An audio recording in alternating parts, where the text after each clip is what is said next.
Hello everybody, welcome back to the channel. We've got some really incredible and kind of crazy news coming out of the US over the last couple of days, actually over the last couple of hours. We're seeing the Trump trade war really continuing, and it's now really starting to have some major effects. We're seeing US job market really beginning to weaken, stock markets fall, and new tariffs being announced. Now in July, just 73,000 jobs were created, and employment in May and June was 258,000 lower than previously reported. Now, this 75 or 73,000 jobs added is obviously a good thing, but comparative is not looking too great, and we're seeing a lot of pressure on Trump, on the stock markets, and essentially on the US economy. Now, tariffs have been raised on Canadian goods, and we're going to look at all of that, of course, over the course of this video. Now, we'll give you a bit of a breakdown. We are seeing the US jobs creation essentially being lowered. We are seeing these figures again rising by just 73,000. This is a lot weaker than the expected 110,000. At the same time, we're seeing some countries being affected by Trump's latest tariffs, some facing tariffs of 50% or potentially more. And again, others facing slightly less. Now here's a bit of a breakdown of some of them. You guys can see some getting worse, some getting better. We are seeing a drastic reduction in tariffs from Madagascar, down from 47% to 15%, and Botswana down from 37% also to 15%. Liechtenstein is seeing rates slash from 37 to 15 as well. Cambodia went from 49 to 19. Iraq went from 39 to 34. Wall Street is also not looking too great at the minute. We're seeing the Dow Jones falling by 1.1%.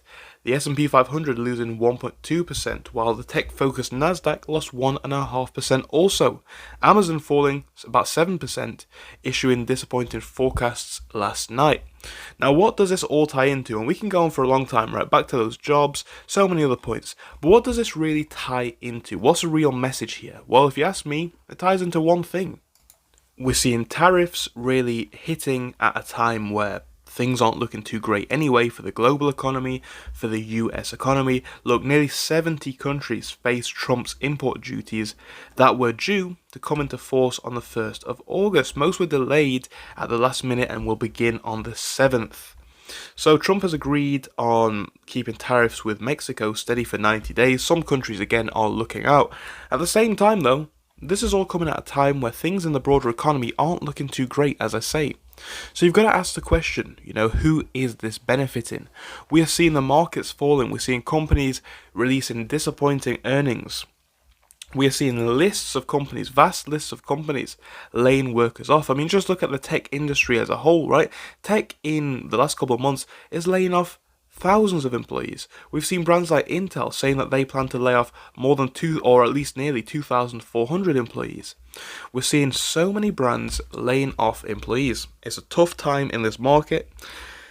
So workers are struggling, brands appear to be struggling more, and we've seen so many big companies saying that these tariffs are going to impact them. A lot of things are made overseas, a lot of things would be more expensive to make in the US, and a lot of things rely on other markets.